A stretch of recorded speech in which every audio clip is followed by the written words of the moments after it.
Hi, Islamic Dad here. I'm going to do a video on grandiosity with the covert narcissist. Now, I know that very often, people refer to the grandiose narcissist, and that, they're overbearing and they're always talking about how great they are and their achievements and blah, blah, blah.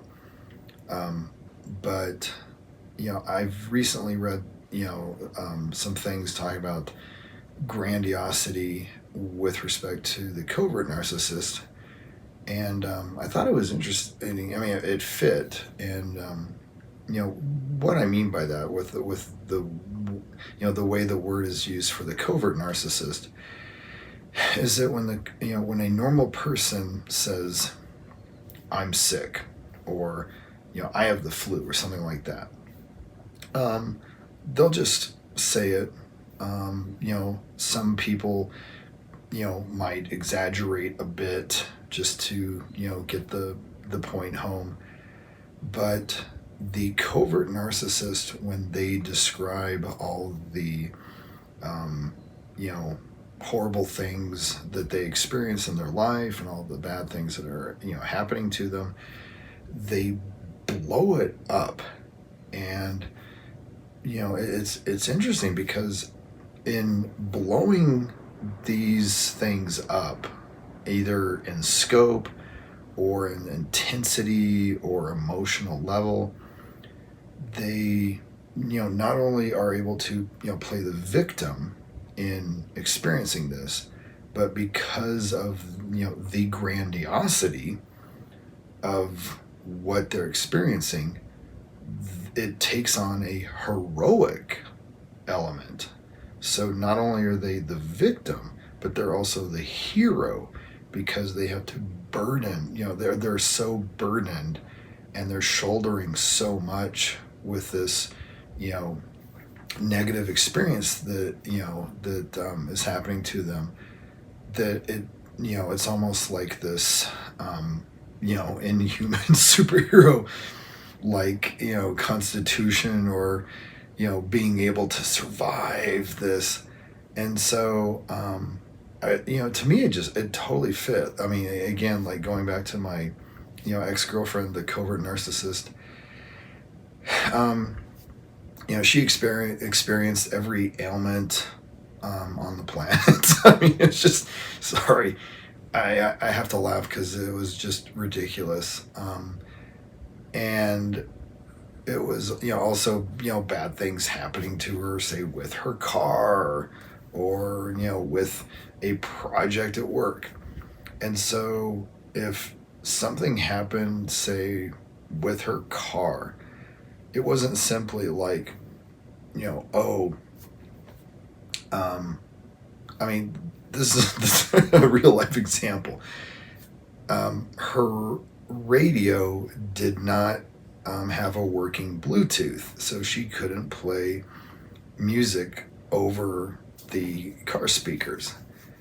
Now, yeah, that's not fun, but it's not exactly the end of the world. But for her, it was. And she would talk and talk and talk about this endlessly over days, weeks, months, and talk about how unbearable it was to have to drive to work without being able to listen to your music, over the speakers, and how awful her car is, and how it's a lemon, and the Ford should be sued for making those cars. And I mean, it just went on and on. And then when she finally found a shop to take a look at fixing it, of course, that was a horrible, burden to bear, and the circumstances were horrible, and their estimate was crazy expensive, and she didn't understand why it was so much, and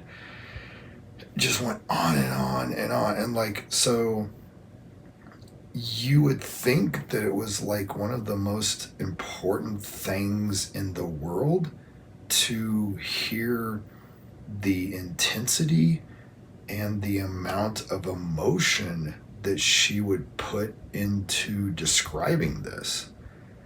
And I mean, her car radio, that was just one example. I mean, God forbid she have to go pick up a prescription at the pharmacy and have to wait more than 5 minutes.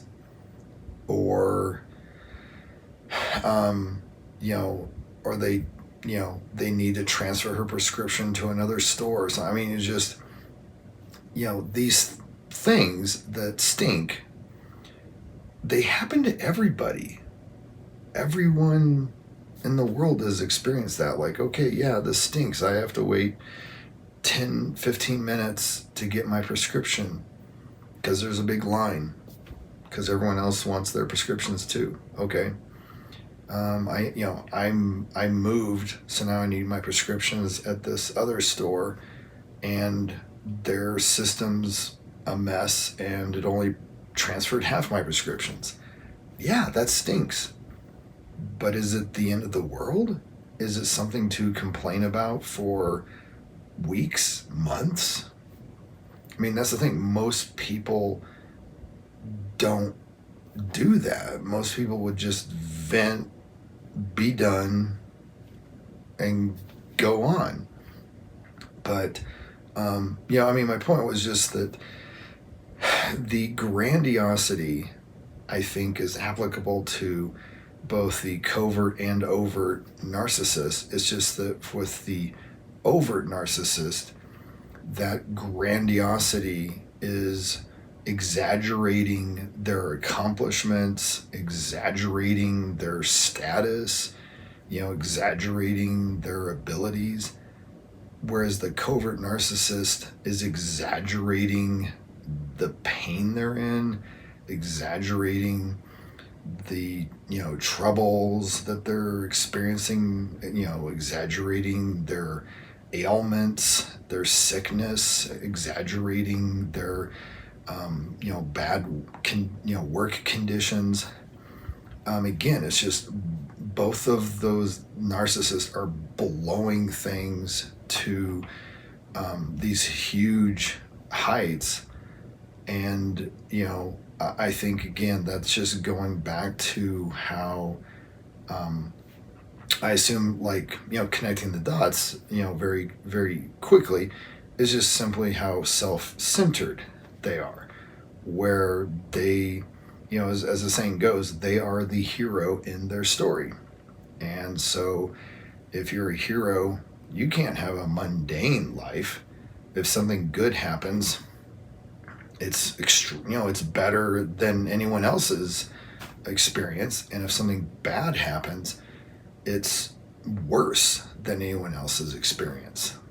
And so, I just thought I'd throw that out there, that I think that the grandiosity is an aspect of narcissism and not necessarily only applicable to the overt narcissist. I think it is applicable to the covert narcissist too. So hopefully you found this video helpful.